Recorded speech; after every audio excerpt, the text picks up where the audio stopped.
What's going on, everyone? I'm SirJames from Gamerfuzion.com, and today I'm here to present you guys with the top 5 games in which I'm excited for E3 2014. Now, do keep in mind, if there is a game which I did not mention in my top 5, that doesn't mean I'm not looking forward to it, due to the fact that there's at least over 30 games I'm excited for, and just to narrow it down to the top 5 was extremely difficult, but here goes nothing. So let's go ahead and begin with number 5.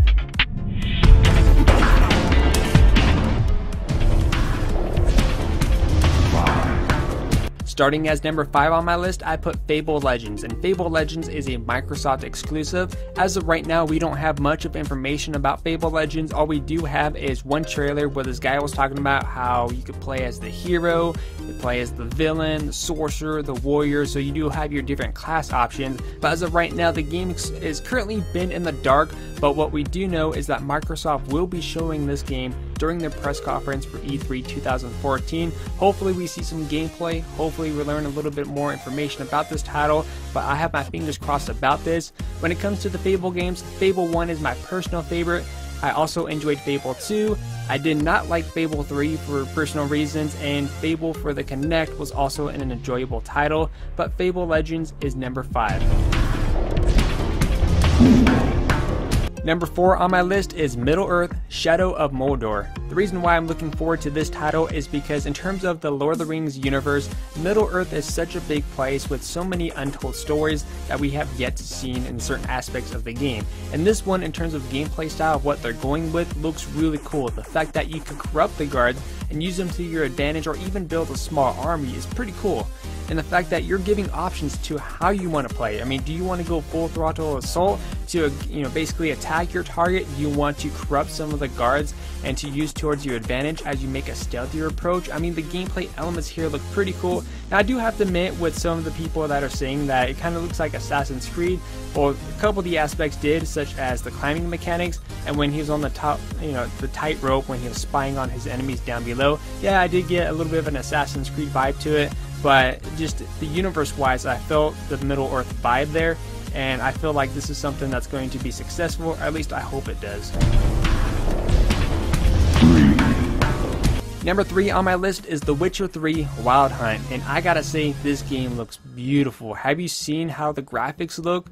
That's pretty crazy, and this is an open world game, so if it does really look like that from start to finish, I'm going to be pretty damn impressed.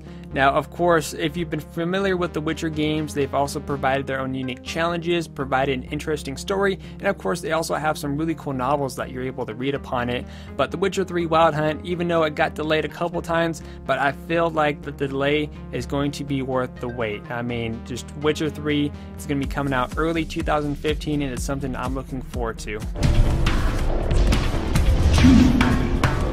Number 2 on my list is Star Wars Battlefront, which is being created by DICE.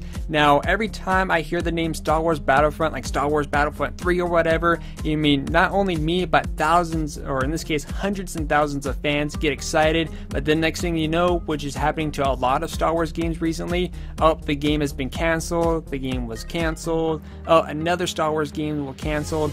But the fact that DICE is going to be taking on Star Wars Battlefront, I have high hopes for Star Wars games to make a return, starting with this one. I know some of you may be concerned, well, didn't DICE screw up Battlefield 4? You got to realize that, DICE knew Battlefield 4 wasn't ready, and they told EA.